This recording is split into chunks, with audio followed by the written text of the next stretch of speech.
Porter, como a gente já tinha visto, eu vou só passar aqui, só para relembrar aí, somente para a galera que não fez a atividade que tinha sido solicitada aí da semana passada. Lembrando que no começo da aula eu havia comentado que nem todos tinham feito lá, tá? Então, o aluno que não fez, obviamente que eu dei tempo, né, até o dia 10, mas era para fazer semana passada já para não sobrecarregar. Então, agora ó, está em 24 de 40, quantidade de atividades entregues sobre as perguntas que eu deixei.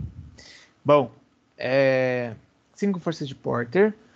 O que elas são, né? O objetivo das forças de Porter é medir a competitividade de uma empresa no mercado e apontar aí se o negócio está realmente indo bem ou não e se ele consegue ter uma autonomia no mercado, tá? Porque cinco forças, vocês têm que lembrar assim, que são coisas externas, cinco forças externas. Por quê? Concorrente é externo, todo mundo concorda? Dá um joinha aí que eu tô olhando a tela do joinha. Cinco forças é externa ou é interna? Desculpa, o concorrente. O concorrente é externo. O fornecedor também é externo, certo? O fornecedor é externo. Outro que é externo, por exemplo, o cliente. O cliente é externo. Você, como cliente, não fica dentro da empresa. Você não mora lá. Você pode ir lá comprar. Ainda mais agora no lockdown, né? Que você nem na empresa vai. Você tem que comprar pela internet ou pelo aplicativo e pedir. A não ser que seja supermercado, né? Mas, gente, você tem que ter isso na cabeça. As forças de Porter são fatores externos. E elas vão ajudar aí a ter uma visão, principalmente da concorrência. Porque eu não consigo impedir a chegada de novos concorrentes. Ou eu não consigo impedir que o concorrente faça alguma coisa diferente. Óbvio, né? Dentro da lei. Porque se for fora da lei, eu até consigo ligar lá e denunciar tal. E aí, é, eu preciso monitorar e acompanhar para que eu possa tomar uma ação. Tipo, eu vou monitorar o que está acontecendo. E aí eu vou lá e tomo uma atitude. Pensando em logística, tá? Estou falando isso aí um pouco de forma mais ampla, assim, de mercado, mas pensando em logística, eu sou uma transportadora. Aí eu vou pegar o exemplo aí da guerra que está tendo entre Mercado Livre, Amazon, e outras empresas, tipo Magazine Luiza. O Mercado Livre você comprava, no mesmo dia você estava recebendo. A Amazon agora entrou com a mesma estratégia. Você compra e no mesmo dia você vai receber. Isso em São Paulo, tá? Não aqui. Aqui sei lá, você comprou até o final de tarde, no outro dia cedo os caras te entregam do Mercado Livre. Claro que depende também do bairro, né? E essa guerra logística, vamos chamar assim, entre quem entrega primeiro, qual é o modal, qual é a estratégia, também pode ser analisada com as forças de Porter. Então, vamos supor que a Bárbara tem uma transportadora e a Beatriz tem outra. E aí, na hora de fazer um contrato com Casas Bahia, Pernambucanas, eles vão querer analisar qual é o diferencial de cada um. Então, é claro que a Bárbara, na hora que ela vai oferecer o serviço lá de transporte, ela precisa ter ciência do que pode ser que a Beatriz ofereça de diferente dela e que a Casas Bahia vai optar pela outra e não por ela. Então, as forças de Porter ajudam a você a acompanhar isso, tá? É... Até pensando assim, o que a gente pode chamar, né, como competitividade de mercado. Quando a gente fala de competitividade, igual o exemplo que eu dei de a empresa da Bárbara e a empresa da Beatriz, será que o mercado que elas estão é um mercado lucrativo? Será que vale a pena investir? É melhor eu mudar a minha atuação no mercado? Como que eu posso fazer para ser melhor que a concorrência? E aí, para responder tudo isso, o Porter, que foi o Michael Porter, ele é estudioso da área de gestão aí nos anos 80, 70. O legado dele vem até hoje, porque ele tem vários livros na área de estratégia, tá? Ele foi um cara muito voltado assim a questões estratégicas e até os dias de hoje o Michael Porter ele é bem usado para poder estudar. A gente vai só dar uma passada aí nas 5 forças novamente, que vocês ontem até... Ou ontem não, de novo, né? Na semana passada, chegaram a ver, tá? Porque, igual eu falei, eu não vou ficar fixo aqui ou ficar preso, até porque eu entendo que vocês já tinham observado. Era só um pouquinho que eu tô mudando a tela aqui. Eu colei? Não. Ó, para entender aí questão de competitividade do mercado e responder essas perguntas, a gente passa aí pelas 5 forças. Eu vou começar falando da primeira. Primeira força, ela é a rivalidade entre os concorrentes.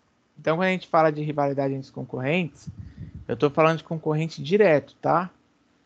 Não estou falando assim, ó. Eu vendo refrigerante e o cara lá que vende cerveja é meu concorrente direto. Não, se ele vende cerveja ou vende refrigerante, diretamente não é, tá? Aí eu estou falando de quem faz a mesma coisa que eu. Então eu preciso acompanhar as estratégias, ver o que ele faz. Foi o exemplo que eu dei do Mercado Livre da Amazon, Magazine Luiza. O que ele faz que vai me impactar? Até pensando, por exemplo, eu sou uma empresa que não é de logística. E aí, como é que eu posso usar a logística a favor para eu me diferenciar do meu concorrente? A própria empresa Dell de computadores, ó, vou escrever aqui, ó, Dell. A Dell escrevi errado. A Dell de computadores, não, tá certo. A Dell, ela tem isso na mente dela. Por quê? Concorrente da Dell, a HP, a IBM, que faz computador. A Dell, ela buscou aí uma estratégia diferente que foi entregar no dia seguinte e trazer toda a cadeia logística, e aí entra aí no almoxarifado, que quase agora a nossa colega Amanda tinha perguntado, ela não tem almoxarifado, Amanda, ela não tem estoque. A Dell é assim, ela, para diferenciar dos concorrentes, ela fez com que os custos dela ficassem bem baixinhos, porque ela compra na hora que recebe o pedido e o fornecedor ele está próximo à Dell. Como o volume é grande, o fornecedor ele sabe que ela sempre pede, então ele sempre deixa tudo pronto, porque quando ela pede, na hora ela já quer receber para poder fabricar. Então a rivalidade entre concorrentes seria isso, essa análise aí, eu pensar numa estratégia para vencer. O poder de negociação dos fornecedores é um perigo, porque se o fornecedor tem um poder muito grande relacionado à sua empresa, você corre o risco aí de ficar na mão dele, tá? Por que eu falo ficar na mão dele? Imagina que só tem um fornecedor do produto que você venda. Se só ele for o que vai te oferecer, ele vai colocar o preço que ele quer, ele vai colocar, por exemplo, o prazo que ele quer, a condição que ele quer. Isso daí vai atrapalhar demais na sua organização da empresa, seja até na organização logística também. Então, eu preciso também analisar se o fornecedor tem ou não impacto, tá? Uma forma aí de eu tentar fugir é buscar outras opções, tipo um produto substituto, buscar um outro fornecedor fora do país, buscar importar, porque se eu ficar preso com um só, até o dia que ele atrasar, o dia que ele deixar de entregar, já era, né? Aí eu tive um problema muito maior. O Pedro até tinha colocado aqui, ó, Coca-Cola e Guaraná. Ô Pedro, Coca-Cola e Guaraná, até como são refrigerantes, entraria naquele primeiro mesmo lá, que era da rivalidade dos concorrentes. Beleza. Esse da poder de negociação dos fornecedores, quando vocês forem pensar nele, a gente tem que ter na mente assim: eu tenho um produto que é muito fácil de achar, primeira coisa, né? Sim ou não? Vamos supor, vou vender roupa. É fácil de achar? Sim. Mas eu vou vender roupa, vou abrir uma loja, uma franquia da da Zara ou da Prado. A Zara tem lá em São Paulo, aqui na Baixada não tem. Então, será que eu consigo arrumar fácil fornecedor? Não, porque como é uma marca específica, é de uma empresa específica, e você vai ser obrigado a depender dessa empresa específica, tá? Agora, a partir do momento que você tem, vamos dizer assim, aberto a opção, aí você consegue aí diminuir o poder de negociação dos fornecedores, até porque se ele ficar demorando para entregar, preço muito alto, você vai para outro. Tudo bem? Tudo bem esses dois aí? Ninguém falou nada. Ó, a gente falou desse. Tudo bem. A gente falou desse. Tá bom. O terceiro, beleza, Bárbara? A gente falou da ameaça dos produtos substitutos lá no Kahoot. Você precisa listar os produtos que trazem benefícios parecidos aí com o seu e que podem fazer com que o cliente ele deixe de procurar você. Então, ó, vou pegar um exemplo aí de empresa logística, de transporte. Vocês sabem que essas empresas agora de comércio eletrônico, elas estão atuando com entrega em várias modalidades. Por exemplo, ontem, domingo, ocorreu uma entrega aqui para mim. E eles vieram com um furgão. E aí, nesse furgão que eles vieram, eles acabaram trazendo uma entrega do Mercado Livre. E a van lá, ela era toda adesivada do Mercado Livre. Agora, se eu sou uma empresa de transporte, eu coloco o meu furgão, quem poderia ser um produto substituto ou um serviço? Existe uma outra empresa que é a Logi, não sei se vocês já viram, vou colocar aqui uma. Ela é uma empresa de motoboy, eles usam sempre uma jaqueta azul e eles têm um baú de moto azul. E essa empresa, ela também faz entrega. Geralmente quem usa é a Amazon, outras empresas também usam a loja. Porque é um transporte muito rápido.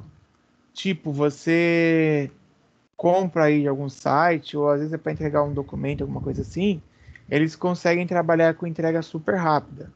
E a loja é concorrente daquela empresa do furgão.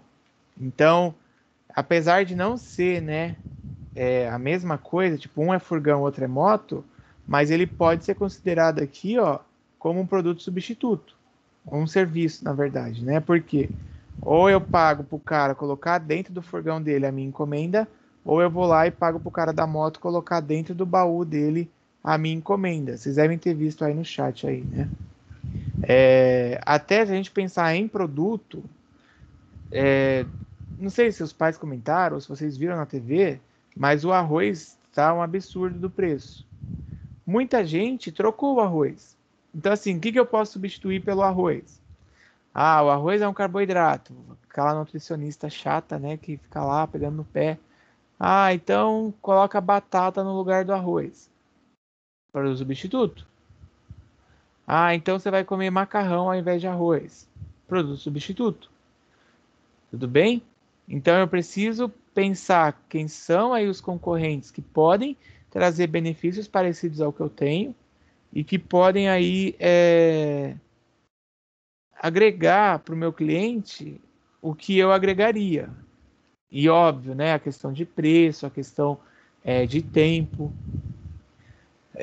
No quarto tópico, que é a ameaça da entrada de novos concorrentes, vocês acreditam que uma empresa ela pode barrar a entrada de novos concorrentes?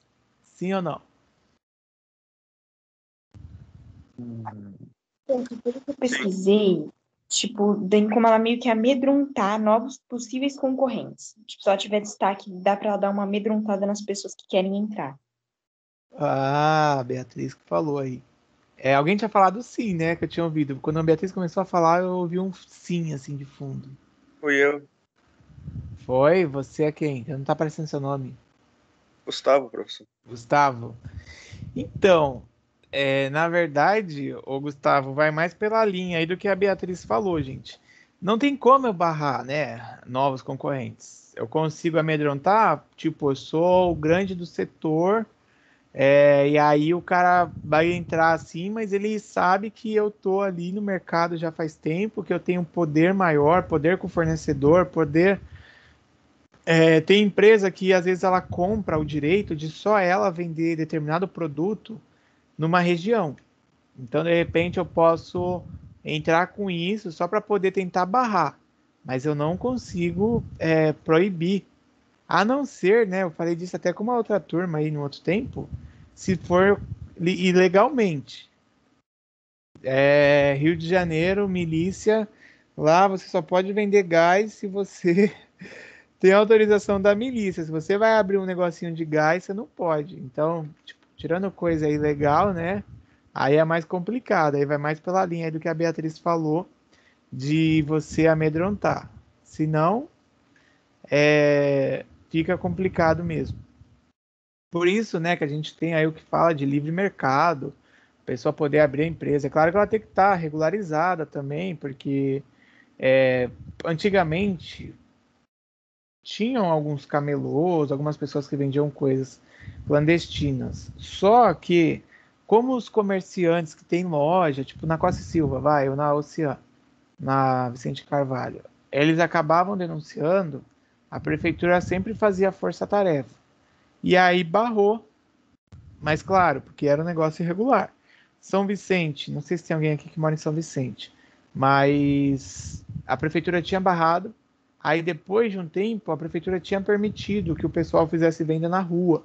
Então, às vezes você anda lá pelo calçadão da Martim Afonso, eu acho o nome da rua lá, que é depois que passa a Praça da ETEC, assim, que tem até a rua lá que tem a Magazine Luiza em São Vicente. Meu, aquele calçadão ali é cheio de coisa no chão que o pessoal vende.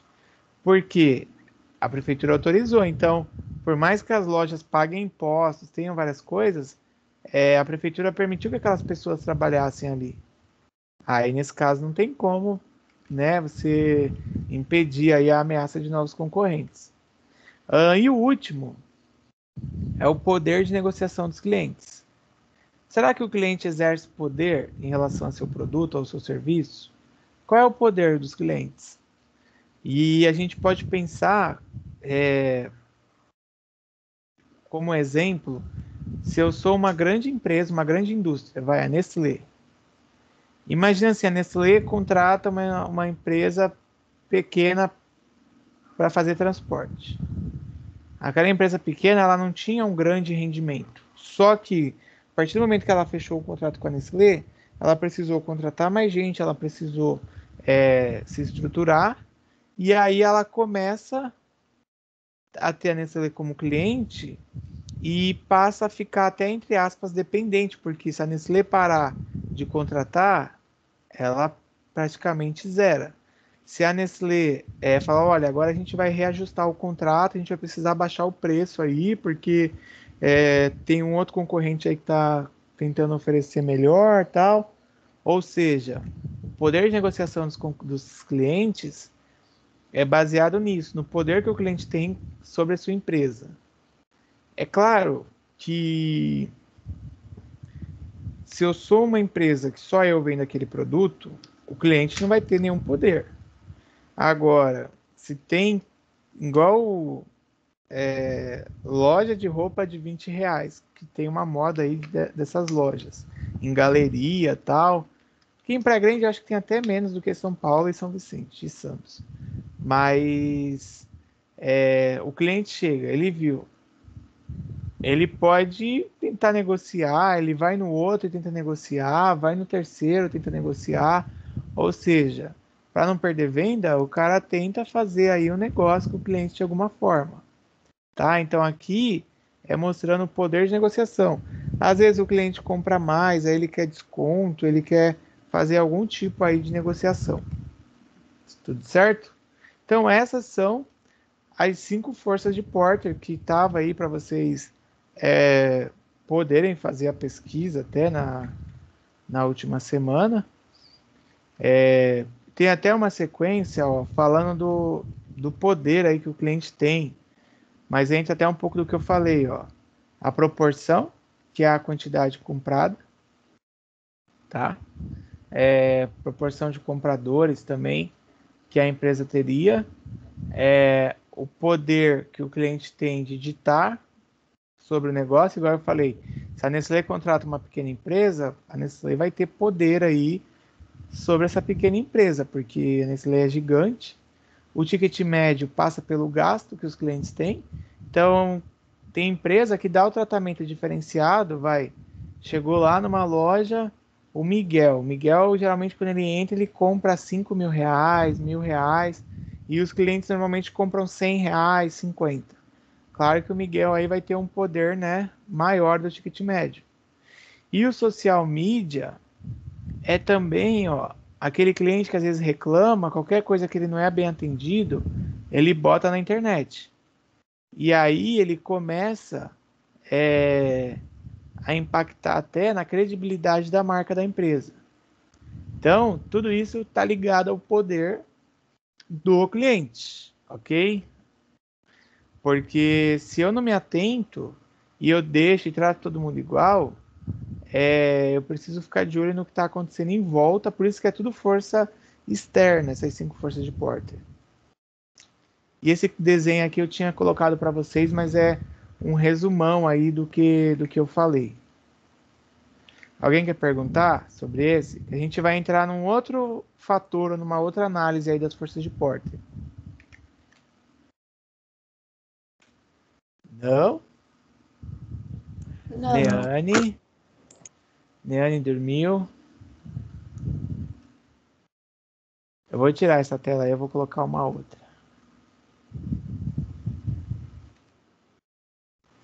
Pena que aqui no Teams a gente não consegue ter a opção do chamar a atenção. Que aí, dava para tremer a tela do aluno. Se o aluno estivesse dormindo, ele caía da cadeira. A Neane tá aí, ó. Igual antigamente tinha o MSN, vocês não devem lembrar. MSN, o povo tremia a tela inteira para chamar a atenção da pessoa quando ela não respondia. Acho que tiraram isso, que o pessoal ficava chatão toda hora apertando esse negócio. Bom, então, a gente vai dar continuidade vendo até outros fatores ou outros elementos que o Porter colocava, tá? Dentro aí, né, das estratégias, que são as estratégias competitivas genéricas aí, que são estratégias que vão complementar as 5 forças. Igual eu falei, o Michael Porter tem vários livros, vários dos livros dele voltados aí para estratégias, e isso dá base para que as empresas possam se organizar aí, se planejar no mercado. Se for tendo dúvida, pergunta aí, que essa parte aqui vocês ainda não pesquisaram. O Porter, ele descreve estratégia competitiva como sinônimo de decisões.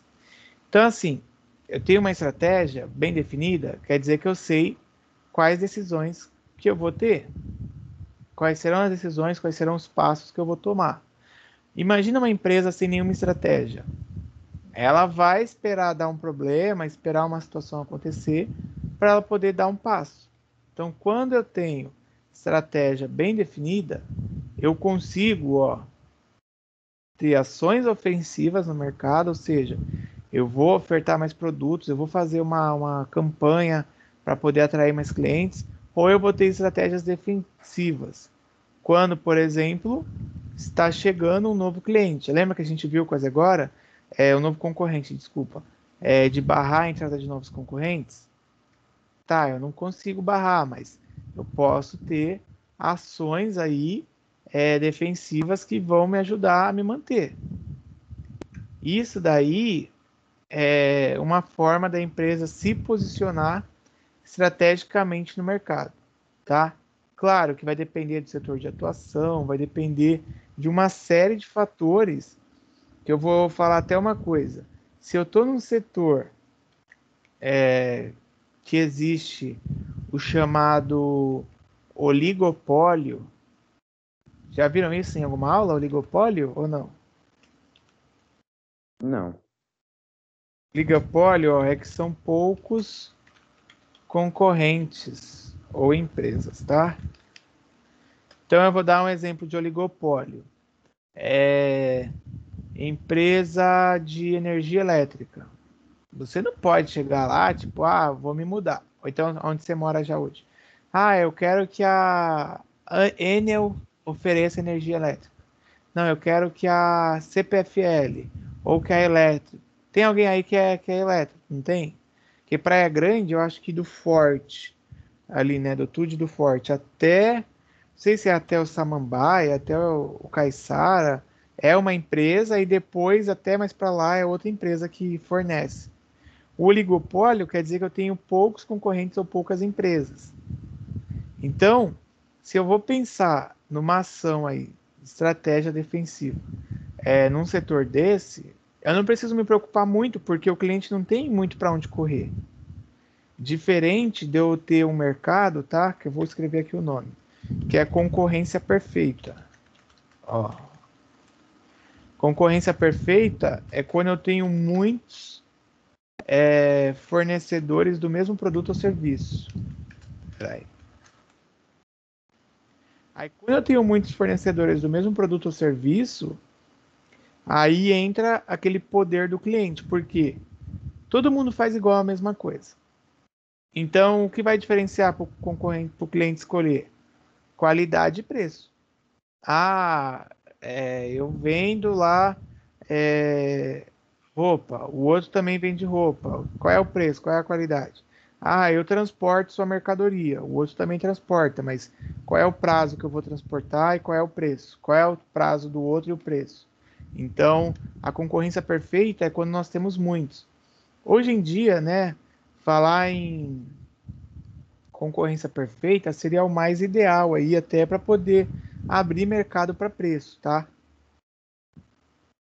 Claro que vocês não deviam saber do que eu vou falar agora, mas até quando eu era, sei lá, uns 10 anos que eu tinha,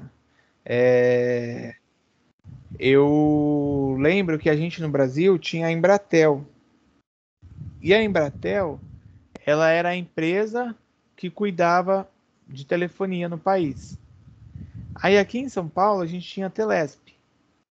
E a Telesp, ela era tipo hoje aí a empresa que tem um telefone fixo. Só que era só a Telesp que fornecia. Qual era o problema? Qualidade era ruim. Você não tinha tipo uma outra opção. Você era obrigado a pagar para ter um plano de telefone e você pagava também quando você ligava. Era assim, ó, eu quero ter um telefone na minha casa. Eu tinha que ir lá e comprar uma linha e, além de eu comprar a linha, toda a ligação era cobrada. Se era celular, era muito mais caro. Depois de um tempo, o governo pegou e ele privatizou. Ele fez concessão, ele permitiu que houvesse uma concorrência perfeita, porque ele abriu para qualquer empresa poder concorrer. E aí começou, né? Veio a Telefônica, que virou Vivo, aí veio a própria Embratel, que tinha o telefone dela. Hoje a gente tem a Claro, tem a Oi, tem a NET, que a NET é claro, né? De telefone fixo, a TIM tem telefone fixo. O Correio parece que tem até um plano aí, eu acho que é telefone celular que o Correio tem também. Várias empresas podem oferecer esse serviço. Então, quando várias empresas podem oferecer, a gente migra aí para concorrência perfeita, tá? E aí das estratégias aqui, ó, existe uma estratégia que é chamada de liderança geral em custo. O que essa estratégia fala? Ela fala que o baixo custo produtivo, então quando eu reduzo o custo, quando eu tenho o controle do meu custo, ela permite uma postura mais defensiva contra as 5 forças de Porter lá. Então, pensa assim, eu tenho uma empresa nova chegando no mercado. Beleza. Eu tenho uma estratégia de baixo custo. Então, essa empresa pode entrar porque eu consigo trabalhar aí preço. Então, já aconteceu de empresas novas chegando, até aqui em Praia Grande, de material de construção. O cara chegou jogando o preço lá embaixo. Só que ele esqueceu que o outro que já vendia, Ele era... Verdade, Gustavo, tinha Super 15 mesmo. E tinha os DDDs também. Que eram 3 menininhos gêmeos lá, os trigêmeos. Ó, aqui da liderança de custo. O cara chegou, abriu a loja de material dele, ele esqueceu que já tinha uma empresa na cidade que já estava atuando faz tempo. E ele achou que ia chegar com tudo no mercado, né? Roubando os clientes e tal. Como o outro, que já tinha muito tempo, ele trabalhava com a questão de baixo custo, ele conseguiu colocar o preço mais abaixo daquele cara que entrou na empresa, que entrou no mercado. E o problema foi, aquele cara, ele não se sustentou por mais de 3 meses. Passou 3 meses, já no quarto mês ele estava em dificuldade, e aí depois ele fechou. Então, é uma estratégia que eu vou me defender da entrada de novas empresas no mercado. Isso na logística, isso em qualquer setor. Porque, vamos supor, eu tenho baixo custo na questão de transportar. Ou, dentro do meu estoque, eu tenho um baixo custo para manter o estoque funcionando. Então, eu consigo me diferenciar e pode entrar um concorrente aí ofertando, mas se eu tiver no estoque um produto, eu consigo fazer as ações para poder atrair mais o consumidor. Tá? Isso, quando eu tenho aí essa rivalidade, eu vou ter uma defesa, porque a minha empresa ela vai conseguir combater aí a rivalidade. Tranquilo? Pensa assim, se eu opero com baixo custo, tudo bem, Sofia. Se eu opero com baixo custo, eu consigo trabalhar com preço, trabalhar com ações que vão atrair mais o consumidor. Só que nem tudo, né, gente, são flores. Quando a gente tem essa liderança geral de custos, a gente passa por um ponto da desvantagem. Por quê? Como a economia tem aí a questão da maleabilidade, ou seja, a questão da mudança, a questão da alteração econômica, eu posso também ter problema, tá? Porque imagina agora no meio da pandemia, empresas aí que atuavam de forma presencial. Se elas não conseguiram se adaptar, elas estão passando dificuldade. Se elas não conseguiram adequar o seu negócio para o online, por mais que ela tenha liderança em custo, ela não está vendendo, como é que vai entrar dinheiro? Então ela pode aí estar enfrentando problemas. Outro ponto, quando eu trabalho aí com liderança em custo, muitas vezes eu sucateio os ativos que eu tenho. Quando eu falo ativo de uma empresa, eu estou falando assim, os veículos, estou falando as máquinas, porque eu vou sucatear para que eu possa ter um custo mais baixo. Porque se eu ficar toda hora comprando veículo novo, máquina nova, eu vou ter um custo alto, tá? Então também existe até necessidade de investir em tecnologia para que eu possa aumentar em produtividade e ter menor custo. Isso é uma coisa assim que um reflete no outro, tá? Eu vou ter baixo custo, então na minha operação eu vou ter aí que recortar os gastos.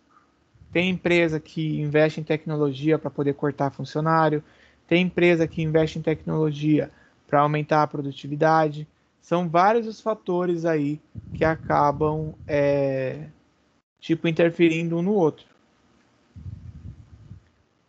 Existe uma segunda estratégia, que é a estratégia de diferenciação.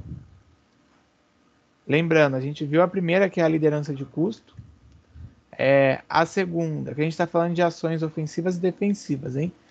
A segunda, de diferenciação, onde a diferenciação aí vai estar ligada a eu oferecer algo novo, algo que somente eu faço, tá? Então, nesse caso, eu vou me preocupar menos com custo, mas eu vou tentar atrair o meu consumidor pela singularidade do que eu tenho a oferecer. Eu não sei se em algum momento vocês já pesquisaram isso, mas existe uma modalidade de entrega que as empresas fazem, que é uma entrega através de coleta e que você, vamos supor, você está no Amazonas. Aí eu aqui pego, embalo lá e mando. A empresa vem, faz a coleta, ela leva para o aeroporto em São Paulo. O aeroporto de São Paulo, no mesmo dia, assim, no máximo à noite, de madrugada, ele transporta para o aeroporto lá em Manaus, né, lá em Amazonas. E aí lá no Amazonas, o cara tem no dia seguinte. Ou seja, é uma estratégia de diferenciação, porque imagina quanto que ia demorar para transportar num caminhão do correio, num caminhão de transportadora, uma mercadoria saindo daqui de Praia Grande. Gente, ia parar no centro de distribuição, às vezes em São Paulo, para esperar um outro caminhão que ia para uma outra região, vamos supor, para o Centro-Oeste, ia para Goiás. Aí ia esperar chegar em Goiás para outro caminhão que ia para Manaus. Ia dar um rolê gigantesco, assim, umas 2 semanas aí, pelo menos, para chegar. Quando eu consigo diferenciar, igual essa ação que eu acabei de exemplificar, a coisa fica muito mais rápido, que em um dia você recebe uma coisa que ia demorar aí 2 semanas, tá? Então, essa estratégia é de eu pensar em novos produtos, em novos serviços para eu ofertar ao meu consumidor, ok? Então, olha lá, as organizações que optam pela estratégia de diferenciação, elas precisam aí investir em pesquisa, tá? Mais em pesquisa do que os líderes aí em custo. E, claro, ter um projeto melhor de produto, se é um produto, tá? Agora eu falei serviço, mas se é um produto. Empresas de tecnologia fazem isso. Empresas que vão buscar aí atrair o cliente por novos produtos, se elas não tiverem a parte de pesquisa, elas acabam ficando e não conseguem atingir a diferenciação, tá? Até pulou aqui a ordem, ó. A diferenciação, ela é uma estratégia aí comprovadamente viável, que aí, conforme você vai fazendo isso, você acaba gerando fidelidade do seu cliente. Sabe quem faz isso de diferenciação? A Apple. Vocês aí, talvez alguém pelo menos deve ter um celular da Apple aí, da Apple. Eu acho que escrevi certo, olha aí no chat aí. Mas ela faz isso porque ela diferencia os produtos dela, seja por qualidade, seja por uma série de fatores. O Gustavo colocou aí o iPhone. Uma série de fatores que você consegue, o Gustavo, atrair o seu consumidor. Então fica aquela guerra, né? Tipo Samsung, Apple, Motorola, sei lá, mas quem? Xiaomi. Porque o pessoal quer bater aí o concorrente no mercado de venda de celular, que é um mercado muito grande no Brasil. Vocês já devem ter ouvido isso na televisão, sei lá.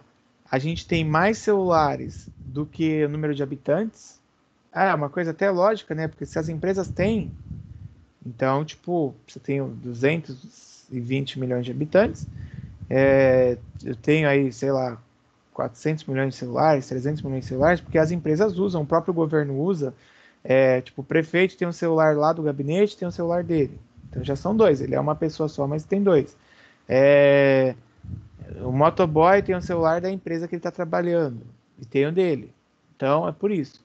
Mas elas buscam se diferenciar para poder concorrer no mercado, então é uma estratégia aí que atrai o cliente. Aí a pessoa que compra, que gosta, ela vai buscar.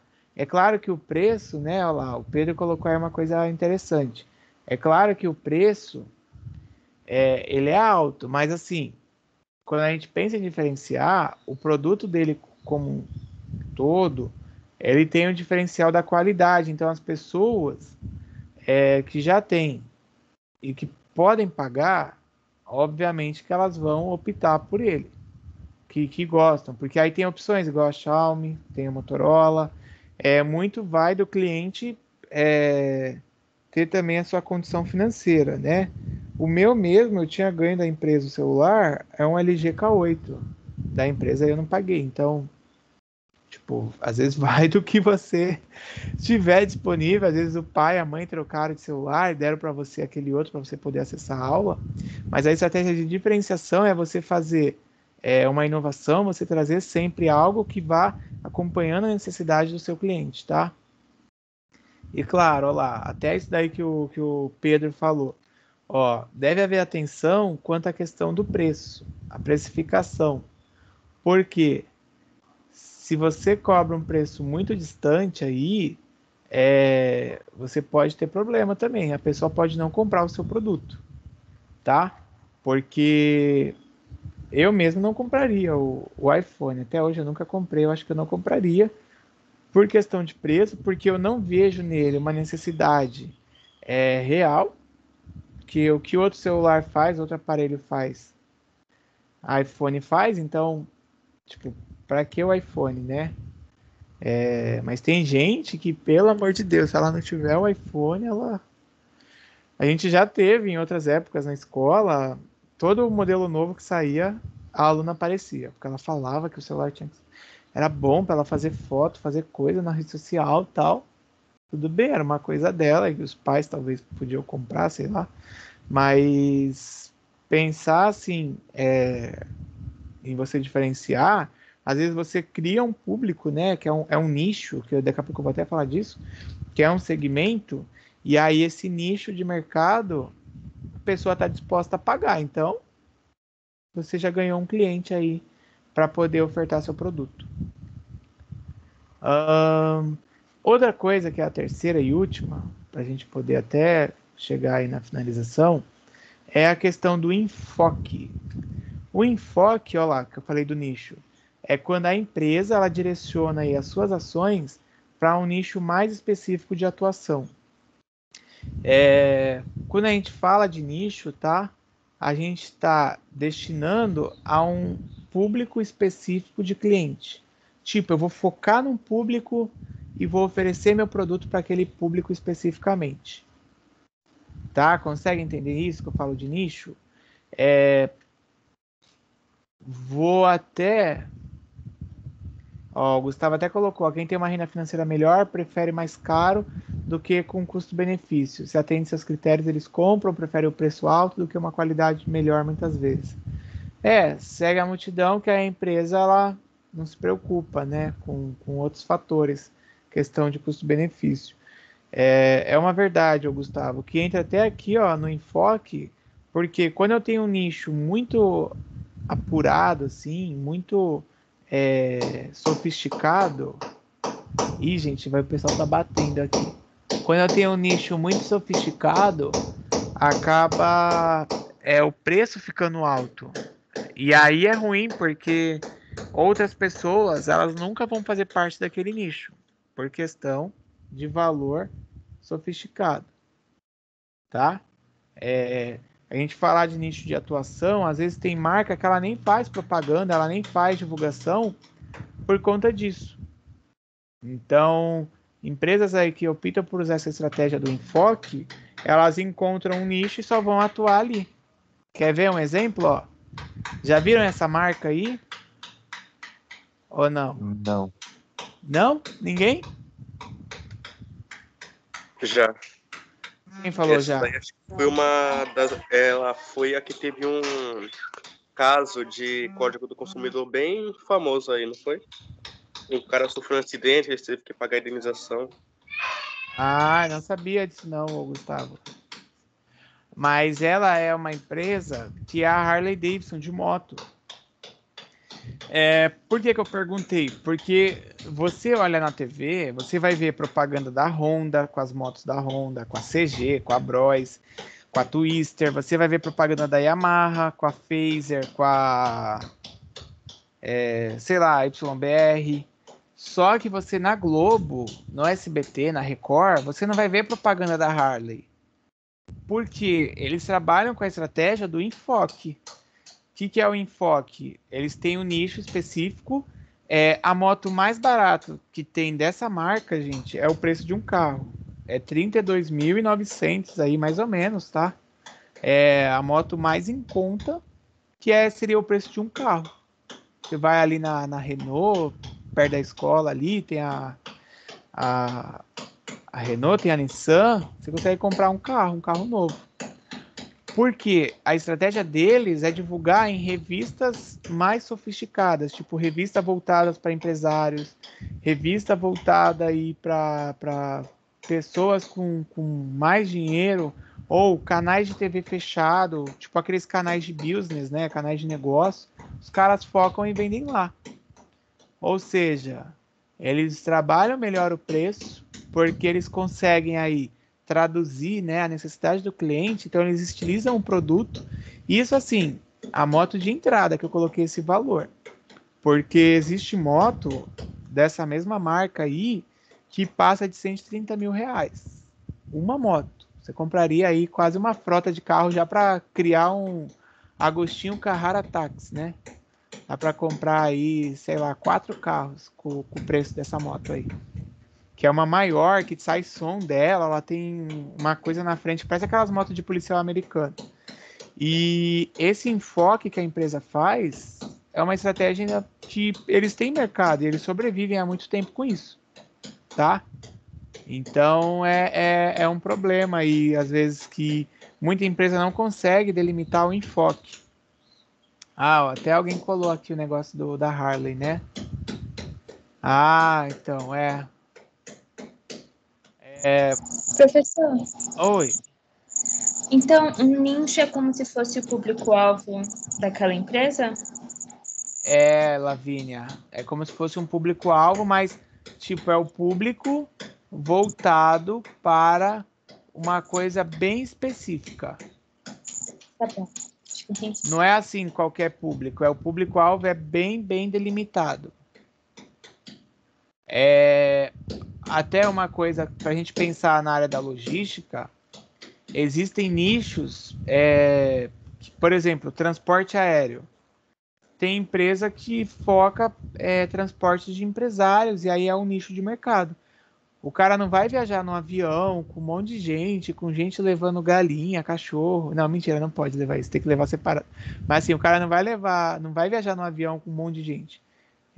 O nicho de mercado deles aí, o enfoque é eles atuarem com empresários. Então, são voos fretados, voos particulares que saem de grandes aeroportos, mas é focado só para aquele cara.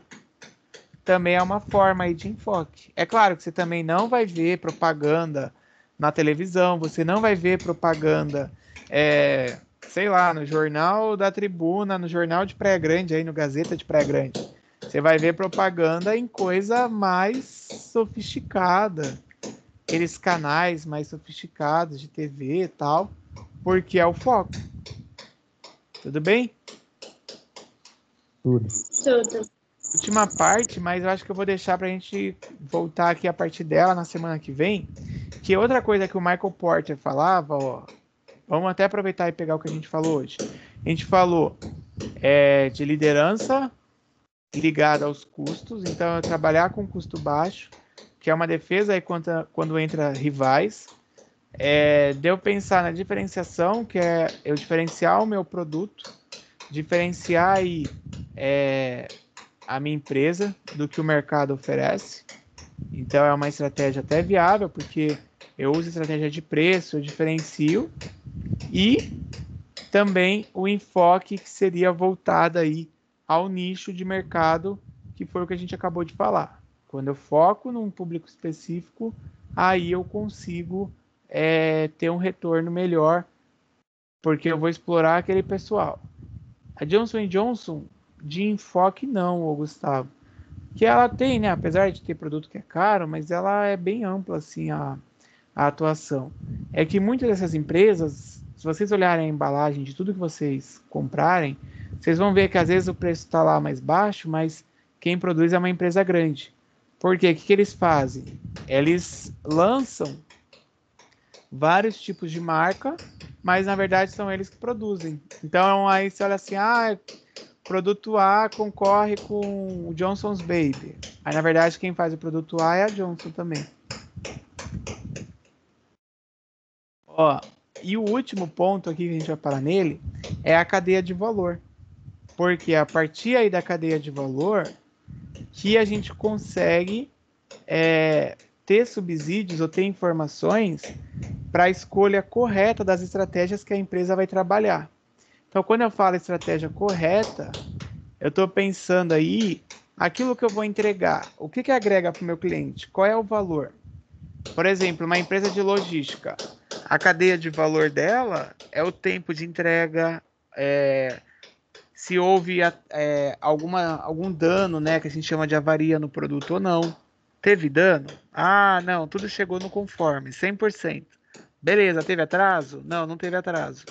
Então, tudo isso faz parte da cadeia de valor. Até aqui, ó, o Porter, ele põe 5 atividades que são primárias e secundárias, tá aqui na sequência, mas que vai ajudar você a entender a cadeia de valor, tá? Ó, nas primárias, a logística de entrada. Espera só eu tirar da tela aqui esse outro.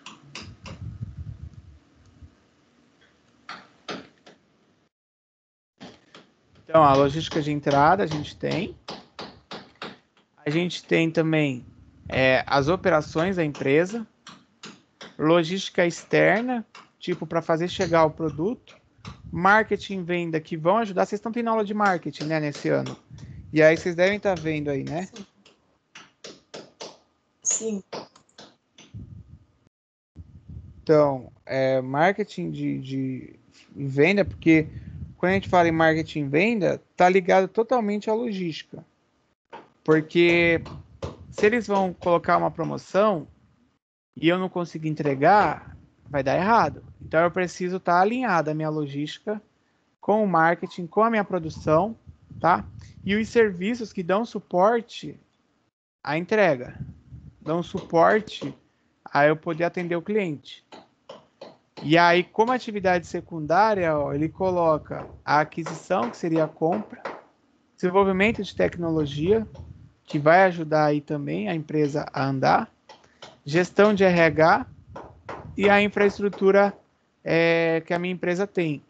Quando você pensar em infraestrutura, você tem que ver assim, não adianta uma empresa que é bem pequena, ela querer dominar o mundo, sendo que ela não tem capacidade ou estrutura nem de dominar aquela cidade que ela está atuando.